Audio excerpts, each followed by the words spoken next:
नई Delhi railway station पर शनिवार की रात को हुई भगदड़ की घटना ने एक बार फिर रेलवे सुरक्षा व्यवस्था और भीड़ प्रबंधन के सिस्टम को कटघरे में खड़ा कर दिया है। नई दिल्ली रेलवे स्टेशन पर मची भगदड़ में 18 लोगों की मौत हो गई। मरने वालों में अधिकतर महिलाएं और बच्चे शामिल हैं। वहीं इस हादसे को लेकर अब राजनीति भी गर्मा गई है। विपक्ष रेल मंत्री अश्वनी वैष्णव का इस्तीफा मांगा गया है।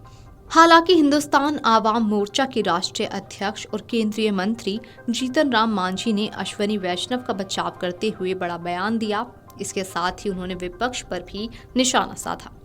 जीतन राम मांझी ने अपने ट्वीट में लिखा, हमने माना कि रेलवे के अधिकारियों से चूक हुई है, पर इसका मतलब ये नहीं कि सीधे तौर पर रेल मंत्री का इस्तीफा मांग लिया जाए। घटना निसंदेह आकस्मिक है, पर यह भी तो देखिए कि कई करोड़ लोगों को एक साथ कितनी मुश्किल से रेल मंत्रालय कुंभ स्नान करवा रहा है। अश्विनी वैष्णव जी के काम की तो तारीफ होनी चाहिए। एचएएम अश्विनी वैष्णव जी के साथ हैं।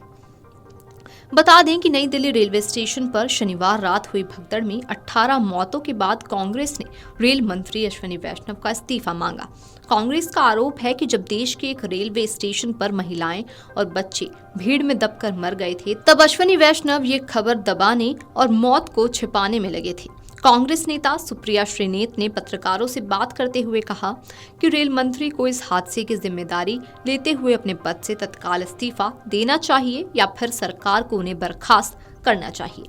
इस मंच से हमारी एक और एक ही मांग है कि कल के हादसे को देखते हुए, कल की बदइंतजामी को देखते हुए, कल की निर्दयता को देखते हुए, कल के नरसंहार को देखते हुए रेल मंत्री को अपने पद पर बने रहने का 1 मिनट का भी नैतिक अधिकार नहीं है। The railway minister must resign with immediate effect. उनको तुरंत जिम्मेदारी लेते हुए अपने पद से इस्तीफा देना चाहिए, उनको पद से बर्खास्त करना चाहिए अगर वो इस्तीफा नहीं देते हैं, क्योंकि रेल आम आदमी के आवागमन का साधन है। रेलवे मंत्री वो व्यक्ति नहीं हो सकता है जो अपनी छवि सुधारने में, जो लोगों के मरने को छोटी छोटी घटना बताए, जो मृतकों में के साथ संवेदना जताने के बजाय मौत के आंकड़े छुपाए। ऐसे व्यक्ति के भरोसे भारतीय रेल और भारतीयों को नहीं छोड़ा जा सकता है। वहीं कांग्रेस ने अपनी एक सोशल मीडिया पोस्ट में इस भगदड़ की दर्दनाक तस्वीरों के साथ एक वीडियो शेयर किया। इसमें कहा गया कि नई दिल्ली रेलवे स्टेशन पर कुप्रबंधन की वजह से भगदड़ मच गई, कई लोगों की जान भी चली गई, बच्चों की भी मौत हो गई। इतना सब हो रहा था और रेल मंत्री सब चंगा सी के रट लगा रहे थे, खबर दबाने में लगे थे, मौत छिपाने में लगे थे। ऐसे निर्लज आदमी को मंत्री पद पर रहने का कोई अधिकार नहीं है। रेल मंत्री को तुरंत इस्तीफा देना चाहिए, देश से माफी मांगनी चाहिए।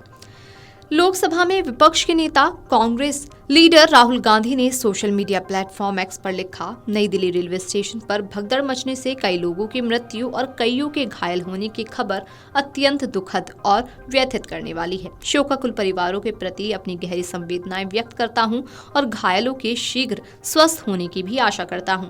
ये घटना एक बार फिर रेलवे की नाकामी और सरकार की असंवेदनशीलता को उजागर करती है। प्रयागराज जा रहे श्रद्धालुओं की बड़ी संख्या को देखते हुए स्टेशन पर बेहतर इंतजाम किए जाने चाहिए थे। सरकार और प्रशासन को सुनिश्चित करना चाहिए कि बदइंतजामी और लापरवाही के कारण किसी को अपनी जान ना गंवानी पड़े। नई दिल्ली रेलवे स्टेशन पर शनिवार रात हुई भगदड़ के मामले में रेलवे प्रशासन की तरफ से बड़ी लापरवाही सामने आई। स्टेशन और प्लेटफॉर्म पर भीड़ नियंत्रण और सुरक्षा के लिए पर्याप्त संख्या में सीआरपीएफ और पुलिस के जवानों की तैनाती नहीं थी। आपको बता दें कि शनिवार की रात नई दिल्ली रेलवे स्टेशन पर मची भगदड़ में कुंभ मेला जा रहे 18 यात्रियों की मौत हो गई, जिनमें 10 महिलाएं और 4 बच्चे हैं। बिहार के 9 लोगों की मौत हुई है। रेलवे ने मृतकों के परिजनों के लिए 10-10 लाख मुआवजे का ऐलान किया है। गंभीर रूप से घायलों को 2.5 लाख और अन्य घायलों को 1-1 लाख की सहायता दी जाएगी। Video desk अमरउजाला.com। अमर उजाला जीवांजलि के सारथी की मदद लें और महाकुंभ में स्नान जरूर करें।